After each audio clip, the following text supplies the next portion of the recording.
Hey everyone, this is Keegan from Poindexter by Design. Ever get tired of manually typing file names while exporting drawings from Onshape? It's like drafting by hand. Nobody's got time for that. In this video, I'm going to show you how to automate that process using Onshape's export rules, which will save you time and guarantee some consistency in your file naming. Let's dive in. Let's start by looking at an example. So say I want to export this drawing. Right now it is titled Drawing 1, very original. If I go to export this by right-clicking, you can see that it automatically wants to title the exported file the name of the tab because I don't have any export rules set up. So if I wanted to have this export the part number that's being referenced in the drawing, I would need to set up that export rule. You can get there by launching this link here or through your account and preferences.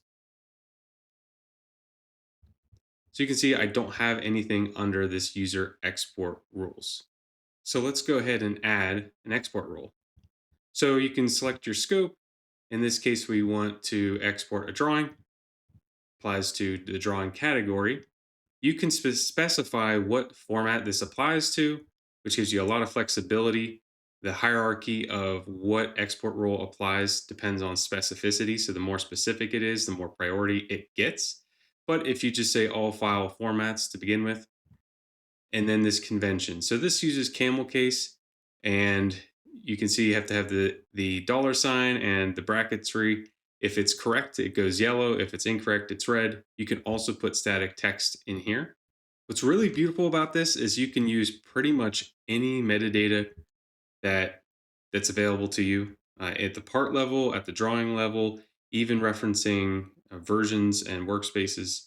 So if I go to type in here, let's say we want to reference the part number. So this is the item being referenced by the drawing. Reference is only available for the drawing scope category.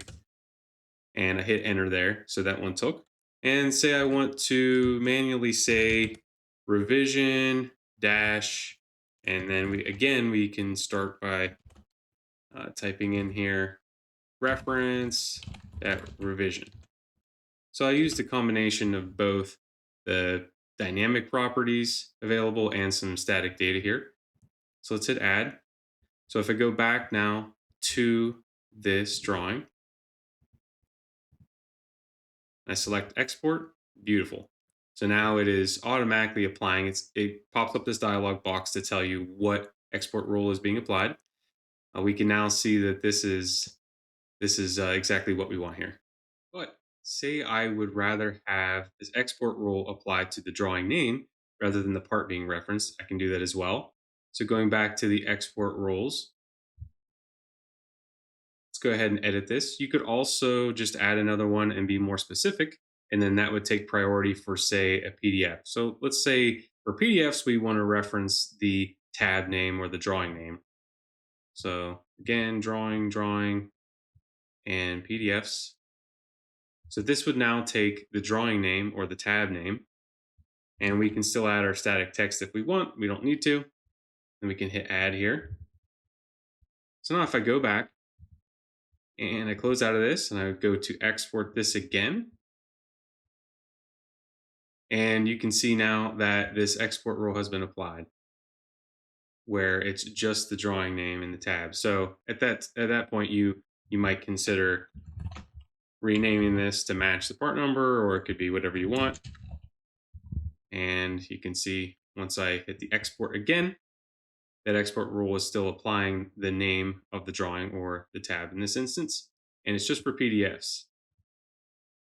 So because I was very specific, that PDF assignment overrode the general assignment here. We'll talk more about that, hierarchy, company settings, and other export types in a future video.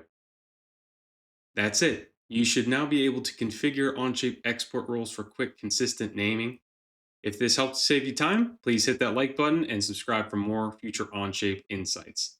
Thanks, and we'll catch you next time.